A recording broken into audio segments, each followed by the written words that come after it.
مکہ مکرمہ میں لوگ مکہ مکرمہ میں قریش مکہ اس دن کا احترام کیا کرتے تھے اور روزہ بھی رکھ لیا کرتے تھے، لیکن باقاعدہ سے روزے کا التزام نہیں تھا اور روزے کا دوسروں کو حکم نہیں دیا جاتا تھا۔ حضرت صلی اللہ تعالی علیہ وسلم جب مدینہ طیبہ تشریف لے گئے، حضرت صلی اللہ تعالی علیہ وسلم کو پتہ چلا کہ یہود جو مدینہ میں آباد ہے یہ 10 محرم کا روزہ رکھتے ہیں۔ آپ نے ان سے پوچھا ما ھذا اليوم، یہ تمہارا دن کیا ہے، الذی تصومونہ فیہ، جس کے اندر تم روزہ رکھتے ہو 10 محرم کو، یہ کیوں رکھتے ہو؟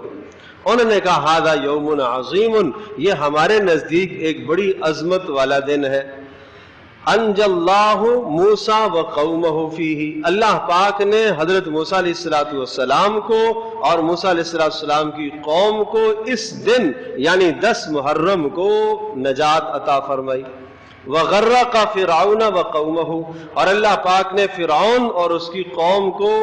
غرق کر دیا۔ جب ایسا ہوا فصامہ موسیٰ علیہ السلام، تو حضرت موسیٰ علیہ السلام نے اس کے بعد 10 محرم کا روزہ رکھا اللہ کا شکر بجا لانے کے لیے۔ لہذا نحن نصومہ، ہم بھی اس لیے روزہ رکھتے ہیں کہ موسیٰ علیہ السلام نے روزہ رکھا۔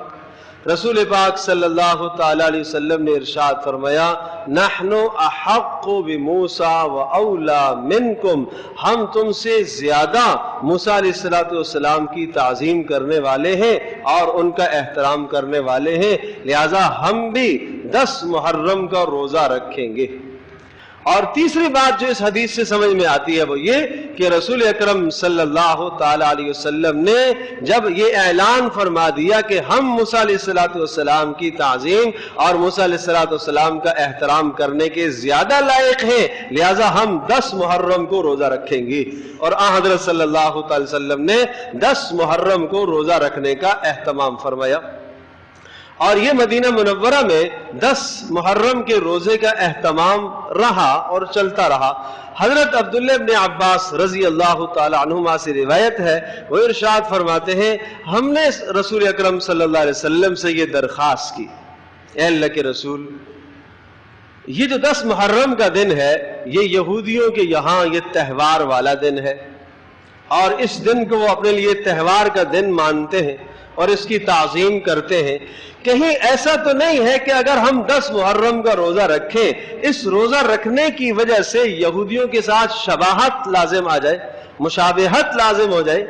اور حضرت صلی اللہ تعالی وسلم کا مزاج مبارک یہ تھا کہ وہ یہودیوں کے ساتھ شباہت اختیار کرنا پسند نہیں فرماتے تھے، نصرانیوں کے ساتھ شباہت اختیار کرنا پسند نہیں فرماتے تھے، مشرکین کے ساتھ شباہت اختیار کرنا پسند نہیں فرماتے تھے۔ کیوں؟ آپ یہ فرماتے تھے کہ میں جو دین لے کر آیا ہوں وہ تمام کے تمام ادیان سے سب سے بہتر دین ہے، وہ سب سے اچھا اور سب سے اعلیٰ دین ہے، تو اب تمہیں کسی اور کی طرف دیکھنے کی ضرورت کیا ہے؟ آپ نے صاف صاف ارشاد فرمایا کہ اب اگر موسیٰ علیہ السلام بھی زندہ ہو کر آ جائیں تو ان کا چارہ کار بھی میری اتباع کے بغیر نہیں ہے، وہ بھی میری ہی اتباع کریں گے۔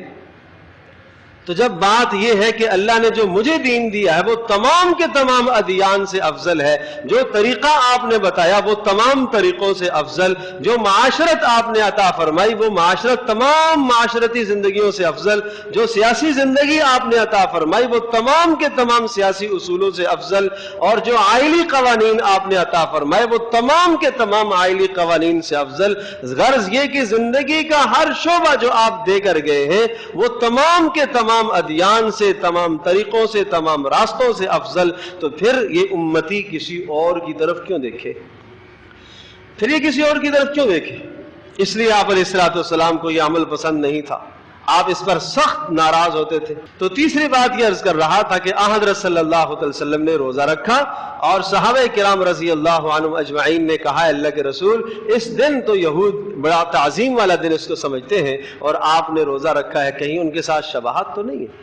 تو آپ نے ارشاد فرمایا اچھا آئندہ سال اگر میں زندہ رہا تو میں اس 10 محرم کے ساتھ ایک اور کا روزہ بھی ملاؤں گا، ایک اور روزہ 9 کا یا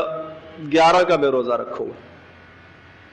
تو محدثین فرماتے ہیں کہ حضرت صلی اللہ تعالی علیہ وسلم نے